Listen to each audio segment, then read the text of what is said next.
ایک مشتاق احمد، میں پھر کہتا ہوں ایک مشتاق احمد ان ہزار ڈکٹیٹروں سے، ان ہزار جرنیلوں سے افضل ہے جو نہت کے فلسطینیوں کے لیے امداد لے کر پہنچا، اور اس وقت وہ اسرائیل کی قید میں ہے، کیونکہ میرا ملک سو رہا ہے، میرے ملک کی وہ اشرفیہ سو رہی ہے جنہوں نے اس کے آگے ہونا تھا۔ ہونا تو یہ چاہیے کہ جب بھی آپ کوئی بل پاس کرتے ہو، جب بھی آپ کسی سے کوئی معاہدہ کرتے ہو، تو جمہوریت کو اختیار حاصل ہے کہ ان کی رائے لینا آپ کے لیے ضروری ہے، لیکن آپ رائے نہیں لیتے۔ آپ جس اسرائیل کو جا کے تسلیم کر رہے ہو، اس کے بارے میں قائد اعظم محمد علی جناح نے کیا کہا تھا؟ آپ سے کہا نہیں تھا کہ اسرائیل ہماری پیٹ میں گھونپا گیا ایک چھرا ہے، ناجائز ریاست ہے جسے ہم نے صدیوں سے تسلیم نہیں کیا تھا۔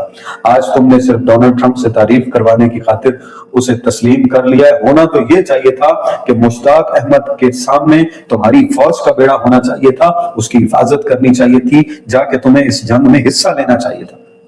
میں ابھی اپنی عوام سے، اپنے لوگوں سے اپیل کرتا ہوں، اس مدے کو خدارا اتنا اٹھائیں، اتنا بلند کریں، پاکستان میں جو امبیسی ہے یو کے کی، یو ایس اے کی، وہاں جا کے احتجاج کریں اور نکلیں مشتاق احمد کے لیے، کیونکہ اس نے فلسطینی بچوں کے لیے کچھ کیا ہے۔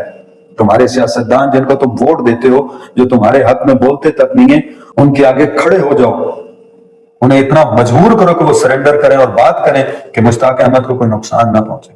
خدارا وقت ہے امت کو یکجان ہونے کا۔ وی آر ون نیشن، ہم ایک ہی ملک کے باشندے، مسلمان جہاں کہیں بھی آئیں، ہمارا ایک ہی قلب ہے، ہم سب ایک ہیں۔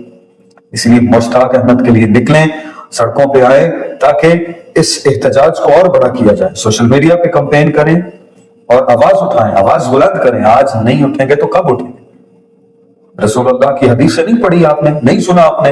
ایک مظلوم کے لیے کھڑے ہونا گویا پوری مظلومیت کے لیے کھڑے ہونا، اور وہاں ہزاروں مظلوم۔ نکلے، اٹھے، آواز بلند کریں۔ یہ تمہارے سیاستدان تمہارے لیے کچھ نہیں کرنے والے، یہ صرف اور صرف تمہارے لیے ایک دھبا ہے۔ خدا ان کو غارت کرے، اللہ ان کی نسلوں کو برباد کرے۔ کس مصیبت میں ہم پھنس گئے ان لوگوں کے، پتہ نہیں ہمیں کس گناہ کی سزا مل رہی ہے کہ جو ہمارے سیاستدان اور ہماری ڈکٹیٹرشپ ایسی ہے، ہماری اسٹیبلشمنٹ ایسی ہے جنہیں غیرت ہے ہی نہیں۔